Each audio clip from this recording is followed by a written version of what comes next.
sa mundong ito, laking tuwa ng magulang mo, at ang kamay nila ang iyong ilaw.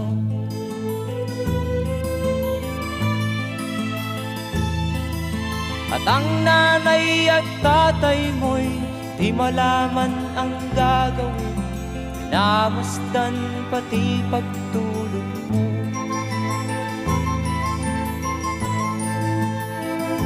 At sa gabi napupuyat ang iyong nanay sa pagtimpla ng gatas mo.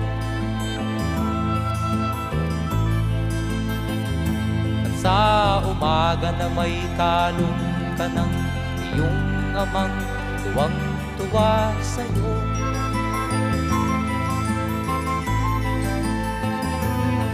Ngayon nga ay malaki ka na, nais mo